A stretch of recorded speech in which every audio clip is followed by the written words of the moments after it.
நமஸ்காரம். 1000 நாமங்கள் 1000 கதைகள் 273வது திருநாமம் பிருஹத் ரூபாய நமः. திருமங்கை ஆழ்வாருக்கு தோள்களில் சங்கு சக்கர பொறிகளாகிய வைணவ இலச்சினையை அளித்தவர் நாச்சியார் கோவில் ஸ்ரீனிவாச பெருமாள்.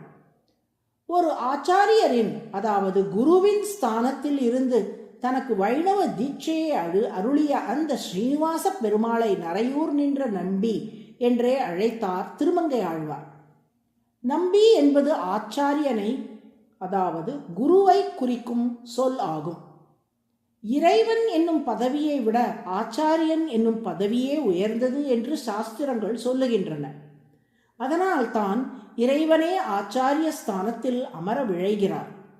கிருஷ்ணாவதாரத்தில் அர்ஜுனனுக்கு குருவாயிருந்து கீதையை உபதேசித்து கீதாச்சாரியன் என்று ஆச்சாரிய ஸ்தானத்தை பெற்றான் கண்ணன். அதுபோலவே இப்போது திருமங்கை ஆழ்வாருக்கு சங்கு சக்கர பொறிகளை வழங்கி ஆச்சாரிய ஸ்தானத்தை பெற்றார் ஸ்ரீனிவாச பெருமாள்.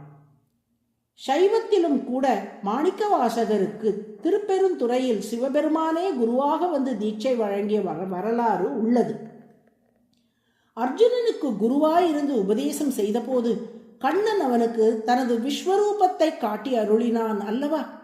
அதுபோல் தனது சீடரான திருமங்கை ஆழ்வாருக்கும் அந்த விஸ்வரூபத்தை காட்டி அருளினார் ஸ்ரீனிவாச பெருமாள். பெருமாளின் ஆடையில் அனைத்து கடல்களும் தெரிந்தன. அவரது திருவடிகளில் பூலோகம் அனைத்தும் அடங்கி இருந்தது. அவரது திருமேனியில் காற்று கூட்டங்கள் அனைத்தும் காணப்பட்டன. அவரது தோள்களில் 8 திசைகளும் தெரிந்தன.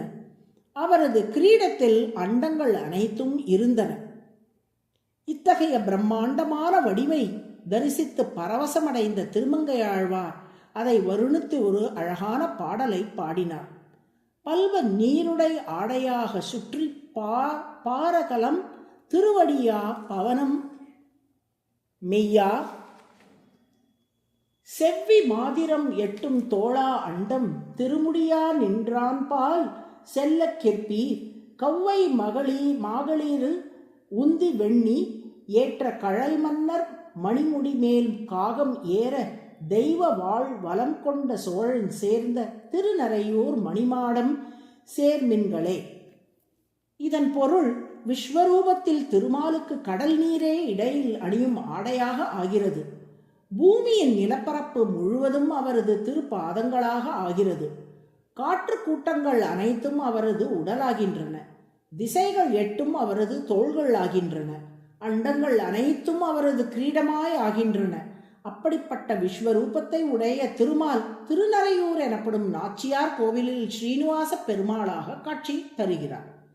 63 நாயன்மார்களுள் ஒருவரான கோச்செங்கட் சோழ நாயனார் இந்த ஸ்ரீனிவாச பெருமாளை வணங்கி அவரிடம் தெய்வீக வாளை பெற்று அப்பெருமாளின் அருளால் கோவில் வெண்ணி என்னும் ஊரில் நடைபெற்ற போரில் எதிர்த்தரப்பு வீரர்களையெல்லாம் சாய்த்து அவர்களின் பிணங்களை காகங்கள் உண்ணுமாறு செய்தார். தனக்கு வெற்றியை தந்தருளிய பெருமாளுக்காக நாச்சியார் கோவிலில் அமைந்திருந்த சிறிய கோவிலை பெரிய மணிமாட கோவிலாக கட்டித்தந்தார்.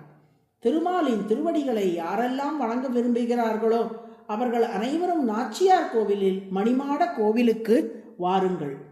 கடல், நிலம், காற்று, திசைகள், அண்டங்கள் உள்ளிட்ட அனைத்தும் திருமாலின் உடல் அங்கங்களாக உள்ளன என்று கூறும் இப்பாடலின் வழியாக அனைத்திலும் திருமால் உரைகிறார் என்னும் தத்துவத்தை நம்மால் உணர முடிகிறது. இத்தகைய தத்துவத்தை உணர்த்தும் பிரம்மாண்டமான வடிவை உடையவராக திருமால் திகழ்வதால் அவர் பிருஹத் ரூபா என்று அழைக்கப்படுகிறார். வடமொழியில் பிருஹத் என்றால் பெரிய பொருள் என்று பொருள். ரூப என்றால் வடிவம்.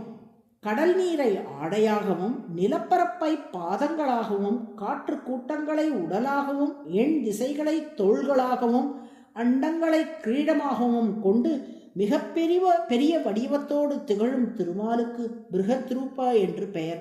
அதுவே விஷ்ணு சகஸ்ரநாமத்தின் 273வது திருநாமம். பிருஹத் ரூபாய நம என தினமும் சொல்லி வரும் அன்பர்களுக்கு வாழ்வில் அனைத்து பெருமைகளும் கிட்டும்படி திருமால் அருள் புரிவார். நாராயண நாராயண.